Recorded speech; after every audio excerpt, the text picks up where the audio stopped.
Mansukh Hiren murder case में जिस तरह से सचिन वाजे और साथ में महाराष्ट्र गवर्नमेंट के साथ साथ मुंबई पुलिस की जिस तरह से पोल खुली है ना, उसके बाद से ये चीज़ तो कंफर्म हो गया है कि सुशांत सिंह राजपूत और मनसुख हिरेन मर्डर केस में कुछ ना कुछ 100% कनेक्शन है। अब चाहे वो सचिन वाजे वहाँ पे रहा हो, जहाँ जिस टाइम सुशांत सिंह राजपूत का मर्डर हुआ था उस टाइम वहाँ पे रहा हो या नहीं रहा हो, लेकिन कनेक्शन 100% कुछ ना कुछ ज़रूर है, क्योंकि वही सेम चीज़ यूज की गई जो कि मनसुख हिरेन के साथ में चीज़ें यूज की गई, वही सुशांत सिंह राजपूत के साथ में भी हुई। फिंगर, जो कि आप लोगों को याद होगा कि सुशांत सिंह राजपूत की मूविंग फिंगर, जो कि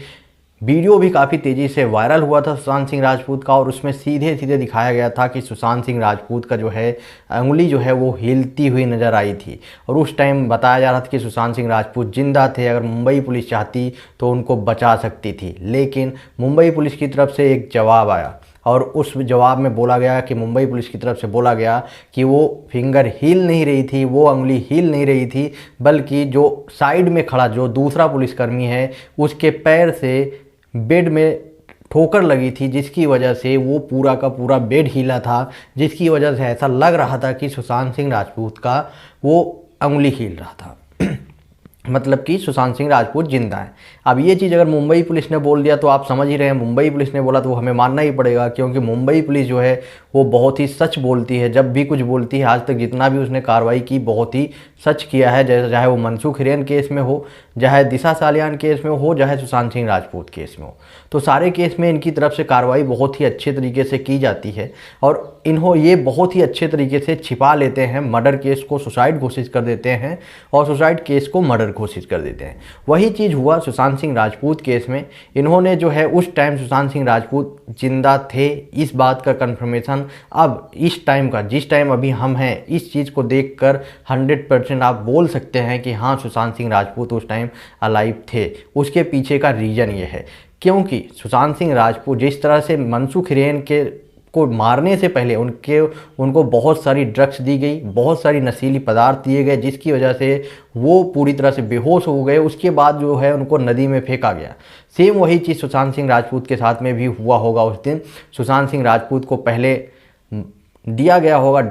ड्रग्स से रिलेटेड या बहुत सारी नशीली पदार्थ, जिसकी वजह से सुशांत सिंह राजपूत बेहोश हो गए होंगे। उसके बाद जो है सुशांत सिंह राजपूत का गला दबाया गया होगा, उनको जो है सुशांत सिंह राजपूत को मारा गया होगा। उसके बाद उनको लगा कि वो जो है सुशांत सिंह राजपूत की डेथ हो चुकी है और उन लोगों ने जो है शांतिपूर्वक अपना काम करके निकल गए। लेकिन मॉर्निंग में जब सुशांत सिंह राजपूत बेहोश थे, इसलिए उन लोगों को पता नहीं चला कि वो मर चुके हैं या अभी ज़िंदा हैं, तो उनको लगा कि वो मर चुके हैं, लेकिन सुशांत सिंह राजपूत जिंदा थे। इसीलिए जो है उनकी उंगली जो है हिली थी, क्योंकि वो उस टाइम पहले से ही बेहोश थे, इसलिए किसी को पता नहीं चला कि वो जिंदा हैं या मरे हुए हैं। लेकिन बाद में जिस टाइम उनको थोड़ा सा होश आया, उनकी उंगली जब हिली, उस टाइम वो जिंदा थे। अगर उस टाइम मुंबई पुलिस चाहती तो ज़रूर जो है सुशांत सिंह राजपूत को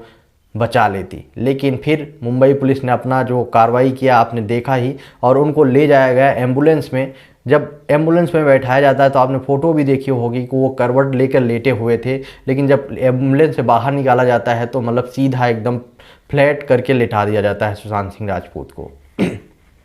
तो इसका सीधा सीधा मतलब है क्या, एम्बुलेंस में सुशांत सिंह राजपूत का गला फिर से दाबा गया, फिर से एम्बुलेंस में सुशांत सिंह राजपूत को मारा गया, क्योंकि जिस हिसाब से अभी मनसुख हिरेन मर्डर केस में हुआ है उसको देखकर तो सीधा सीधा लग जा रहा है, क्योंकि मनसुख हिरेन को भी उन कार में ही बेहोश कर दिया गया था, जैसा कि विनायक शिंदे ने एक्सेप्ट किया है। विनायक शिंदे ने ये एक्सेप्ट किया कि मनसुख हिरेन को कार में ही कई लोगों ने मिलकर बेहोश कर दिया था, उसके गले पर और उसके नाक पर मुंह बंद कर कर अलग अलग तरीके के जो नशीली पदार्थ हैं वो सारी चीज़ें यूज करके मनसुख हिरेन को भी बेहोश कर दिया गया था। उसके बाद जो है उनको नदी में फेंका गया। तो सीधी सी बात है सुशांत सिंह राजपूत के साथ में भी यही हुआ होगा, क्योंकि आप सबको पता है कि सुशांत सिंह राजपूत इतने ज़्यादा कैपेबल थे, क्योंकि उनकी बॉडी फिटनेस सब कुछ सही थी, तो उनको कोई एक दो लोग तो उनको संभाल नहीं पाते, हाइट से लेकर हर एक चीज़ था। तो उनके लिए सबसे अच्छा उपाय यही था कि कुछ ऐसे मटेरियल यूज करो, कुछ ऐसे पदार्थ यूज करो जिससे कि सुशांत सिंह राजपूत जो हैं बेहोश हो जाए। उसके बाद ही जो है जो भी कुछ किया गया था सुशांत सिंह राजपूत को, क्योंकि जो उनके गले पे जो यहाँ पे निशान बने थे उससे भी ये चीज़ कंफर्म हो गई थी कि सुशांत सिंह राजपूत ने सुसाइड नहीं किया है। उनको या तो किसी ने गला दबाया है या तो किसी रस्सी का यूज करके तेज़ी से खींचा गया है, जिसके बाद सीधा सीधा इस पर काफ़ी ज़्यादा बवाल भी मचा था। लेकिन उसके बावजूद भी आज तक सीबीआई ने कोई भी कार्रवाई नहीं की।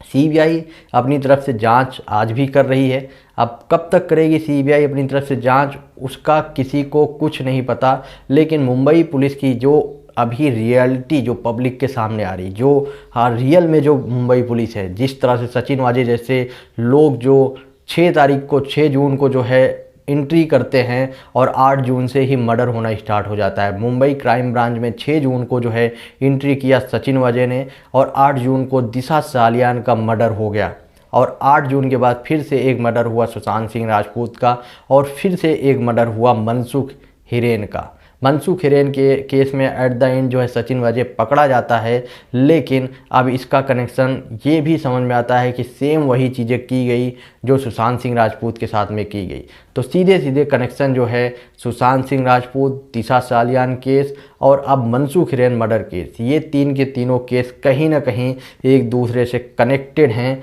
और ये तीन के तीनों का एक मेन कल्प्रिट जो है वो सेम है, वो एक ही है जिसने इन सारे के सारे केस में अपने हिसाब से प्लान किया और सारी की सारी प्लानिंग जो है इनके द्वारा की गई। सुशांत सिंह राजपूत केस में अगर आपको याद होगा तो पहले जो प्लानिंग थी दूसरे हॉस्पिटल में ले जाने की बात की गई थी, जो पहले ही यहाँ पे बता दिया गया था। जब एम्बुलेंस वहाँ पे आई थी तभी उस टाइम बोला गया था कि नानावती हॉस्पिटल में ले जाया जाएगा, लेकिन सडनली जो है रास्ते में प्लानिंग चेंज हो जाती है और उनको जो है, क्योंकि नानावती हॉस्पिटल जो है वो पास में था, तो वहाँ पर ना ले जाके इन लोगों ने प्लानिंग बनाई और सुशांत सिंह राजपूत को जो है ये लोग ले जाते हैं कूपर हॉस्पिटल में। कूपर हॉस्पिटल, जैसा कि पूरा आप लोगों को इसकी पूरी स्टोरी ही पूरी पता है कि ये पूरी गवर्नमेंट से लेके पुलिस से लेके सारा का सारा सेटिंग वहाँ पे था कूपर हॉस्पिटल में। तो या तो ये भी हो सकता है कि सुशांत सिंह राजपूत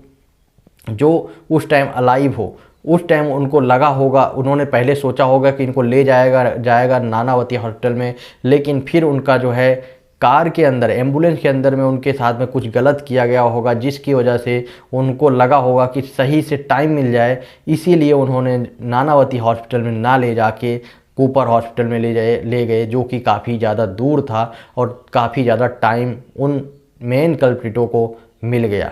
क्योंकि सारे के सारे पुलिसकर्मी तो वहाँ पे बेईमान नहीं रहे होंगे, सबको तो नहीं पता होगा, इसीलिए वहाँ जिस टाइम उनका फिंगर हिला था तो एक दो जो मेन थे उन्होंने सुशांत सिंह राजपूत का फिंगर हाथ को मूंद दिया और उसके बाद अंदर ले जाने के बाद जो मेन कल्प्रिट हैं वो जो है एम्बुलेंस में जो बैठे थे उन्होंने जो है सुशांत सिंह राजपूत के साथ में कुछ ना कुछ गलत ज़रूर किया।